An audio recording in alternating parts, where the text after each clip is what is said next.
What is one of the few things people liked about the first Star Wars prequel? Yes, that's right. Darth Maul and his sick spaceship, the Sith Infiltrator, also known as the Scimitar. Now, there have been earlier versions of the Sith Infiltrator. This is one I also have, but it's in storage, so I can't do a comparison.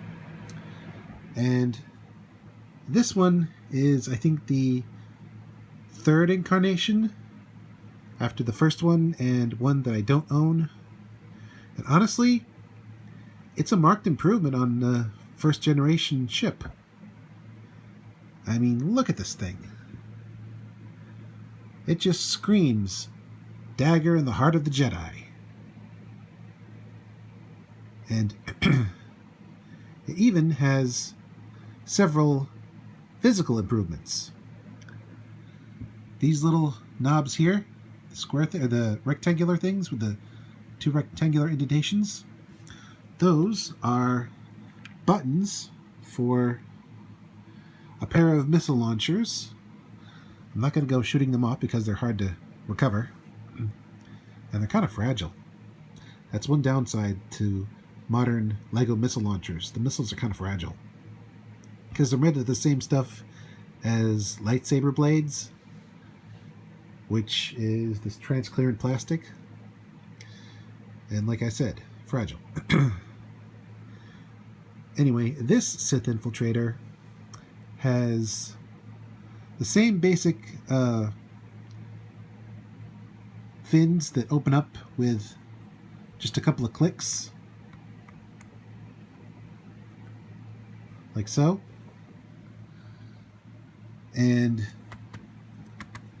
they stay in place very well.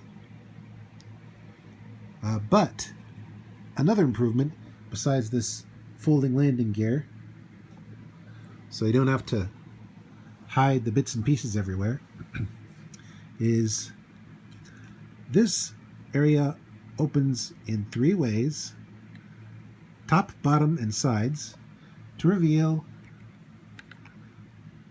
the Hornhead himself. Tatooine is sparsely populated, but even they have over 50 convenient Lego stores. And there's a spot for his lightsaber and all that.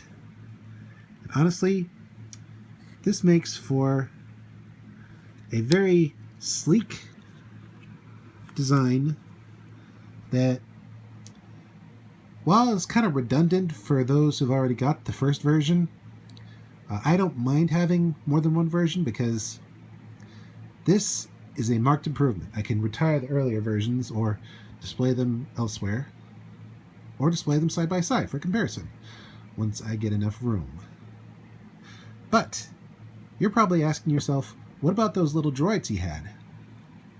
Well, they are tucked away safely in here, and thanks to a button on the bottom here, they can drop down through a deployment chute that allows for rapid deployment of his seeker droids. So yeah. Oh, also, it comes with an exclusive Saw Gerrera action figure and Qui-Gon and Anakin Skywalker. So, pretty awesome. Overall, I'd say if you don't have the original, get this one.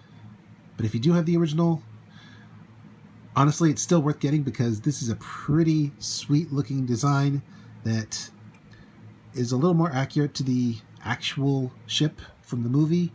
Even though some of the designs are off a bit, it still functions pretty accurately.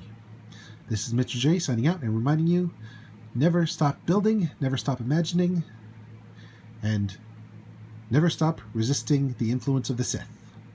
May the Force be with you always.